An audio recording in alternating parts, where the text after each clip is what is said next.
살 때 임장이 다르다. 내 집을 살 때는 인테리어를 보는 건 아닙니다. 중요한 거는 그 환경을 봐야 돼요. 예를 들면 이런 겁니다. 교육 환경 그러면은 주로 고등학교를 많이 봤거든요. 근데 최근에는 학교를 많이 봅니다. 네. 만약에 임장을 좀 해야 된다면 우리가 임장할 때 좀 주의해야 될 좀 꼭 한번 체크리스트 같은 게 좀 있을까요? 네, 우리가 뭐 전세나 월세집을 구하러 갈 때 임장과 내 집을 살 때 임장이 다르다.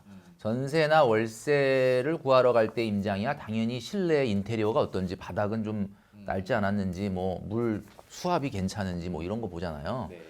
그런데 내 집을 살 때는 인테리어를 보는 건 아닙니다. 인테리어도 물론 뭐 보긴 봐야 되겠지만 중요한 거는 그 환경을 봐야 돼요. 예를 들면 이런 겁니다. 제일 먼저 임장을 하는 것은 사이버로 해야 되겠죠. 우리가 호갱노노나 KB 부동산이나 뭐 그죠? 네이버 부동산 이런 걸 보면서 어떻게 보면은 그 지역에 어떤 것들이 있고 이런 거 봐야 되겠지만, 사이버 임장이 아니라 진짜 현장 임장을 간다라고 보면은 대중교통으로 가야 돼요. 아, 자차가 아니고 네, 왜냐면 대중교통. 자차로 가게 되면은 내가 많은 거를 못 보고 놓칩니다. 왜냐하면 집이라는 거는 내가 접근할 때부터 어떻게 접근 자체가 어떻게 대중교통으로 괜찮은지 편한지 이런 느낌을 봐야 되거든요. 그런 느낌을 딱 봐야 된다. 집의 사용 가치를 좀 봐야 되는데, 사용 가치는 네 가지입니다. 네 가지.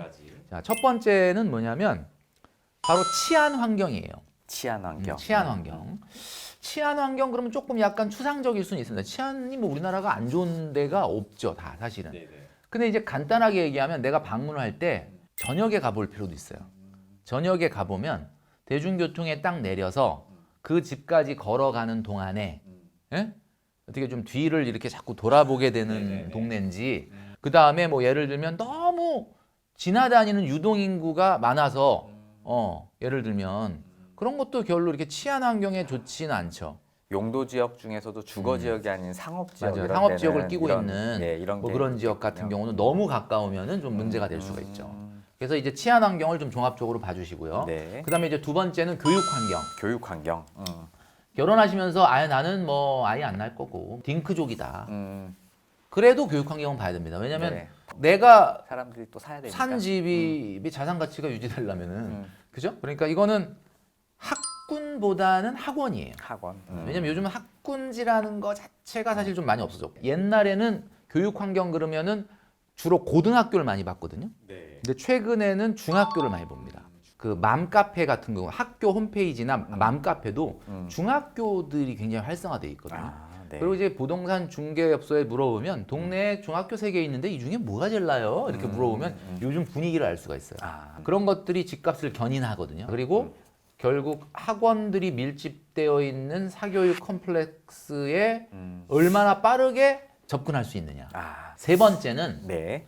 여러분들이 관심을 많이 갖고 있는 교통 환경. 교통 환경. 요즘엔 이게 굉장히 굉장히 중요하죠. 예, 중요해졌죠. 교통 환경이 중요하죠. 그래서 성동구 굉장히 사실은 서울 지역 내에서 인기가 없는 지역이었어요. 그렇죠. 예, 근데 지금 뭐 굉장히 좀 비싸졌거든요. 많이 비싸졌죠. 왜냐? 딱 서울 지도에 딱 중앙에 있거든. 이게 로케이션이 좋은 거야. 용산이 왜 인기가 있느냐? 용산이 뭐 미군이 철수하고 거기가 공원이 되고 뭐 이런 것도 있지만 사실은 서울의 중심이잖아요. 어디를 가든 빠르게 이동할 수가 있고 네. 뭐 그런 것들이 좀 있다고 봐야 돼요. 그러니까 대중교통으로 얼마나 빠르게 이동할 수 있냐, 고속도로 얼마나 빨리 연결될 수 있느냐, 이런 것들이 교통 환경이다 이렇게 네. 볼 수가 있는 거죠. 마지막 하나는 바로 자연 환경입니다. 자연 환경. 자, 요것도 좀 공원. 꼼꼼히 봐주실 필요가 있어요. 네, 자연 환경. 자연 환경은 두 단어로 말씀드릴게요. 워터 앤 파크. 워터앤파크. 물과 공원입니다. 네, 물과 공원. 그럼 마운틴은 안 되냐? 마운틴은 안 됩니다. 부동산은 구름지에 있으면 마이너스예요. 평지. 네, 평지에 있어야 돼요. 그런데 유일하게 대한민국에서 구름지임에도 불구하고 엄청나게 인기 있는 마운틴이 있으니 그게 바로 남산입니다. 그러니까 그렇죠. 남산은 예외예요. 그건 진짜 예외적인 상황이죠. 왜냐하면 남산에서 이렇게 있으면 한강이 내려다 보이잖아. 워터가. 네네. 그 남산을 끼고 있는 이태원 한남동이 왜 인기가 있느냐? 구름지임에도 불구하고 여기는 전통적으로 옛날부터 그 외국 대사관들이 많이 있었어요. 대사관이 있다는 거는 치안은 뭐 끝난 거예요, 거기. 누가 거기 도둑이 들어오겠어요, 그죠? 그러니까 치안이 좋고 옛날에 뭐 풍수지리에서 보면 뭐 배산임수라고 앞에 물이 보이고 뒤에 산이 있다 그러면 좋다 그랬지 않습니까? 서울의 딱 중심지라는 이미지도 있고 그렇기 때문에 구릉지임에도 불구하고 워터앤파크 중에 파크가 없는데도 불구하고 최고 입지가 된 거예요. 근데 이거는 정말 예외고요. 남산을 뺀 나머지 지역에 우리 아파트 뒤에 산이 있어가지고 공기가 좋아요.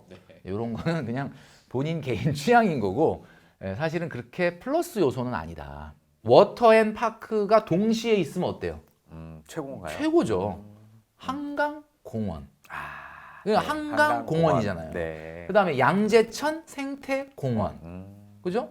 석천 호수공원. 이거죠. 네. 그러니까 이게 지금 제가 말한 지역이 다 뭐예요? 결국 압구정, 청담, 반포, 도곡, 개포, 대치 뭐 이런 데잖아요. 네, 네. 그다음에 잠실. 1번, 2번, 3번이 뭐야? 치안, 교육, 그다음에 교통환경. 교통이 좋은데 워터앤파크까지 있으니까 이건 난리 난 거지. 이게 프리미엄이죠. 근데 이제 어떤 분들은 너무 물에다 또 몰두하셔가지고 1, 2, 3 없고 물만 있다. 그럼 어떡하냐? 시골이죠. 그럼. 이건 그냥 시골이다. 네. 네 가지를 중심으로 비교하면서 보시면 된다라는 거죠.